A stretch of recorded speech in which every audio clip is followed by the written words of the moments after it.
ሰላም ቤተሰቦች እንዴት ናችሁልኝ? እኔ ያለው ፈጣሪ የተመሰገነ ይሁን። በያላችሁበት ሰላማችሁ ብዝት ትርፍርፍ ይበልልኝ። ኑሃሚን ክፍል 28 ላይ እንግዲህ ወይዘሪት ገነትና ወይዘሪት ዝናሽና ኤደን እንግዲህ እያወሩ ነበረ። ክችን ውስጥ ሆኖ ማለት ነው።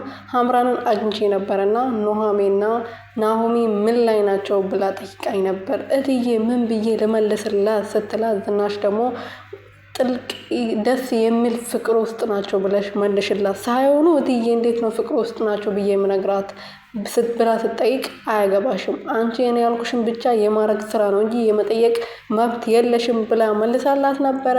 ልክ እንደተባለችው ደግሞ ሀምራን ጋር ተገናኝታ ነበር ማለት ነው። ደስ የሚልና የሚጣፍጥ ፍቅር ውስጥ ናቸው እነሱ። በፍቅር እያበዱልሽ ነው። ተስፋ ብትቆርጪ ነው ምሻለሽ።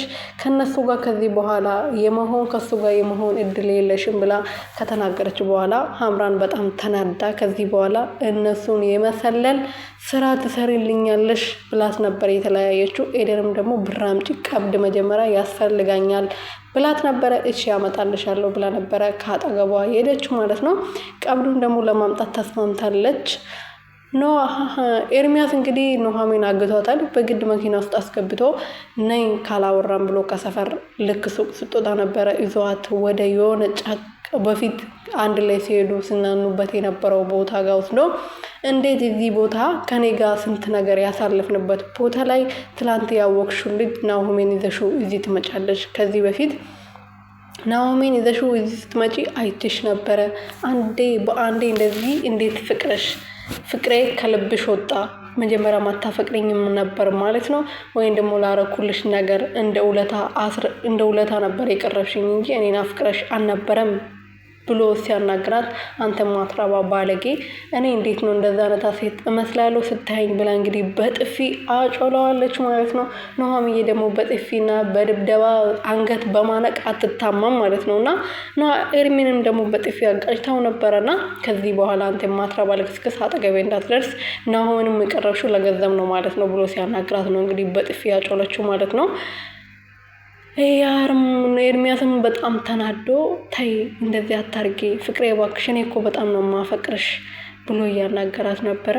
ልክ ተናዳ እሱን እያወራች ያለችው ኑሃሚን አስመለሳት ማለት ነው። ኑሃሚን ሲያስመለሳት እንዴ ይሄን ነገር ሌላ ሰው ላይ አይቼዋለሁ፣ አረገሽ እንደ የኔ ቆንጆ፣ መቼም ሌላ ወንድ እንደማታገኝ እኔ እርግጠኛ ነኝ፣ ስለዚህ ልጁ የኔ ነው ማለት ነው ብሎ ተደስቶ ሳይጨርስ ያንተ የተረገመው ልጅ ወደ ውስጥ እንደሌለ እጄ አረጋግጫለሁ ብላ ነበረ የመለሰችላት።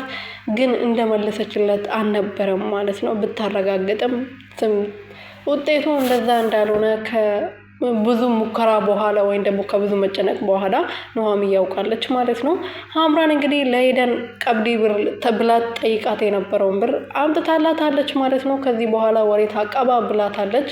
ግን እሷ አውቃ ነው ያልሆነውን ነገር ብር ስለምታገኝበት ብቻ ነበረ የምታወራው እንጂ ምንም ያልተፈጠረ ነገር ነው ኤዳ የምታቀብላት ኑሃሚን እንድጠላትና የኑሃሚን ጠላት ከዚህ በላይ እንድትሆን ነው ኤደን እያደረገች ያለችው እንጂ እሷ የምትሰራው ከዝናሽ ጋር ነው ማለት ነው። ወይዘሮ ዝናሽ እንኳን ቆጥረሽ የማትጨርሽውን ብር ቀደሽ የማትጨርሽውን ብር ነው ማሸከምሽ ብላ ስለነገረቻት ችግር የለውም እኔ የእናቴና የኔን ህይወት ይቀይርልኝ እንጂ ምንም ማረጋለሁ ብላ ነበረ። በተለይ ደግሞ በኑሃሚን ምንም ማረጋታለሁ ብላ ነበር ስትናገር የነበረው።